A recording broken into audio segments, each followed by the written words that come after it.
I am back at the hotel now. We had 5 of our horses racing today. I had a few other catch drives. We had I'll Play Alone, scoped a little bit sick, but truthfully speaking, he's not pacing in 53. So we turned him out to miss 53 and brought him back just in time to catch 53.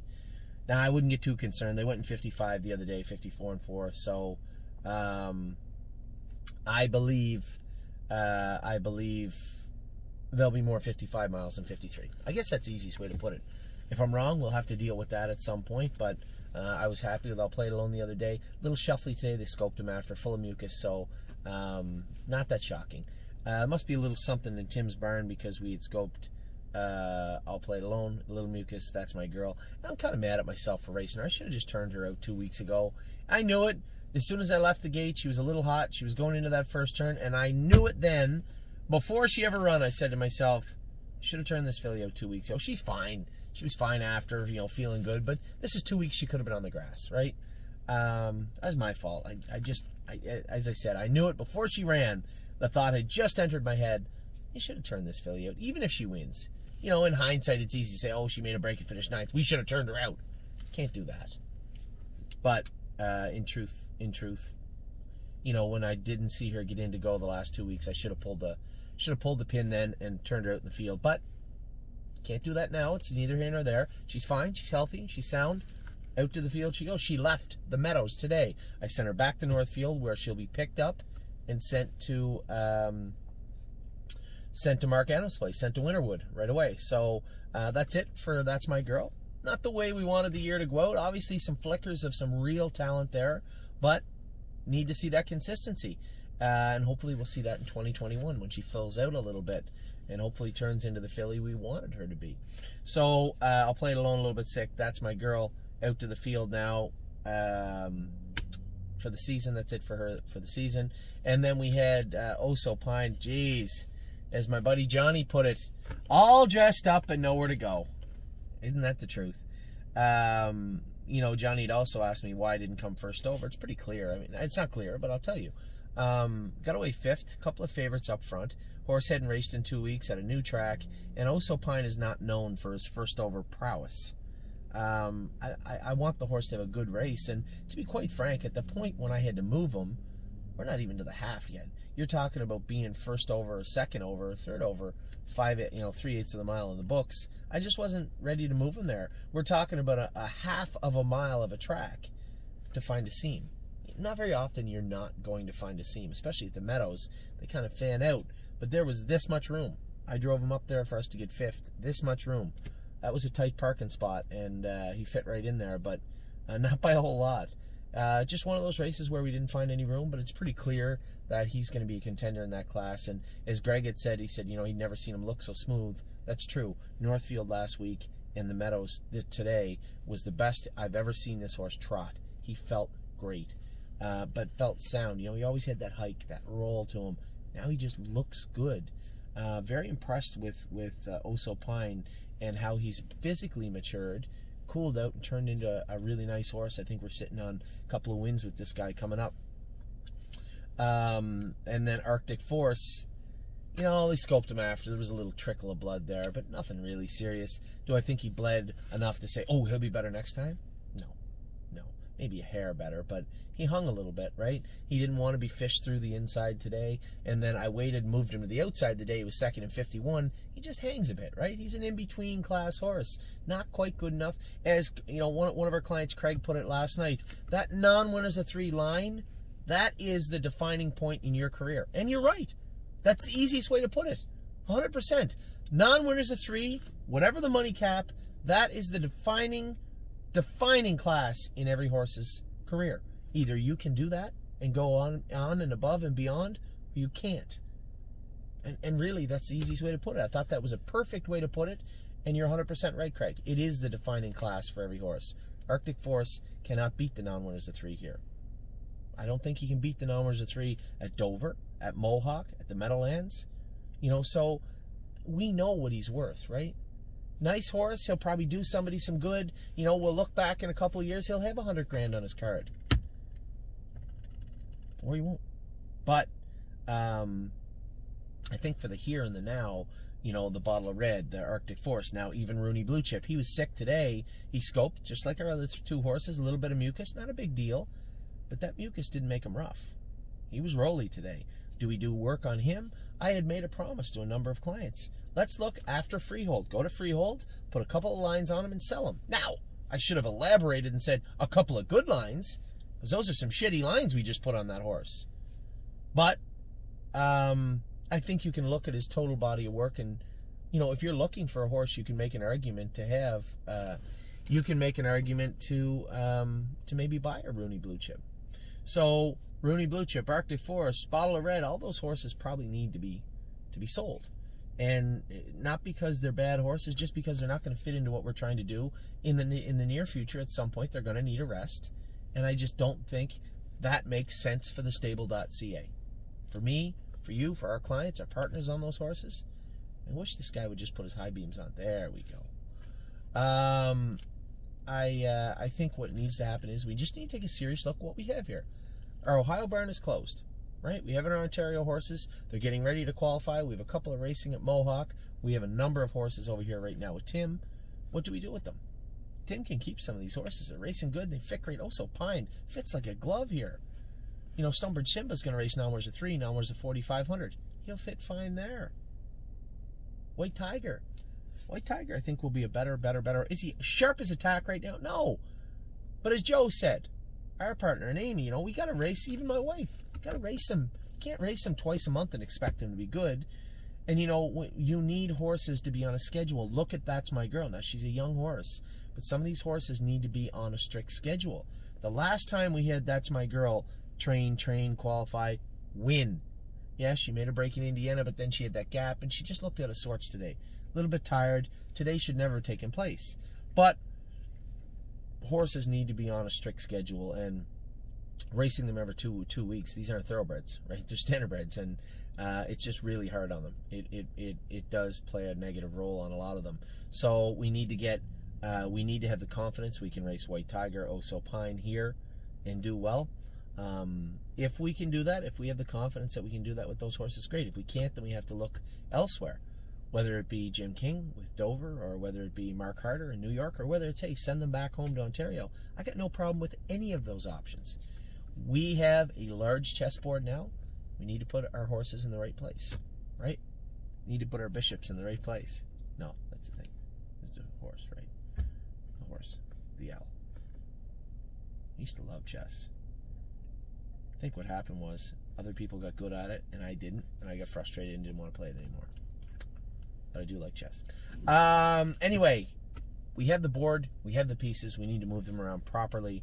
That's where we're at right now with Pennsylvania. I told you guys I came over here to race this week, but I also came over here to make sure we had all the horses in the right place. I think when it comes to Rooney Blue Chip, Arctic Force, Bottle of Red, those 3 horses should probably be sold. You might say to yourself, Anthony, what about I'll Play It Alone? Why do you keep protecting this horse? I'm not protecting him. I just thought, he's pretty low maintenance. If they're going to go on 55 and he's going to be 1, 2, 3 every week, why don't we keep him till he reaches that saturation point, and then we'll sell him. But if they're going to go on 53 next week, make no mistake, this discussion with 3 horses will turn into 4 quite quickly.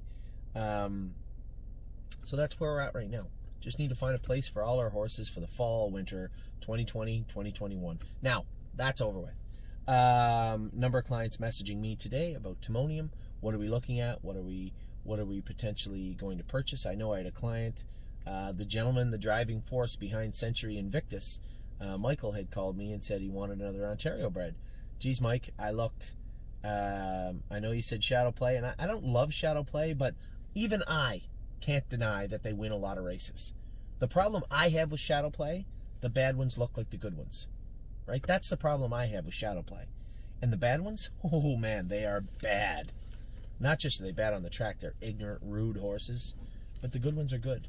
And there is no denying that they win a lot of races. But what there is not a lot of shadow plays to bid on for the type of horse that Michael is looking for. So if you're out there and you're saying, hey, Anthony, I didn't get in Century Invictus, or, geez, I would like to buy a decent, and Mike, he wanted a pacer. So Larry, you're out there. If you're watching our videos, there's a number of people that are pacing people. We got a lot of trotters. I don't have to go buy an Ontario trotter. If you want another pacer, we can get one. I just don't think it's going to be a shadow play. I looked. The ones that are selling in Timonium, maybe not what you're looking for, Mike. Sports Writer, there was one that looked okay, but... And then He's Watching. There is a nice He's Watching. If you're out there and you like He's Watching, Mike, there is one I saw. I can send you the hip tonight. That's where we're at. Just filling orders. I like the roster we have. We have 41. I think we'll end up, by the time a couple of breeders get around to contacting us about working with them, you know, buy a few 4 horses in Harrisburg, we'll end up with close, just south of 50, I think, or close to 50, which is a good number for us, especially in a year where insanity took place at the sales and you couldn't buy a horse. You know, I think we were conservative, we were frugal, we were smart about how we purchased our horses. I think we did a good job at the sales, a really good job at the sales. It allows our clients to focus on what we have too. There's some inventory there, some horses, some shares that really shouldn't be available. Resolute Bay, are you kidding me? He's not sold out, really? Rosie's Masterpiece? Come on. So that's where we're at with Timonium. We're going to be filling orders. So if you're out there, I am only bidding on horses that we probably need. We have 15 Ohio breds. Yeah, you could talk me into a couple of Ohio breds.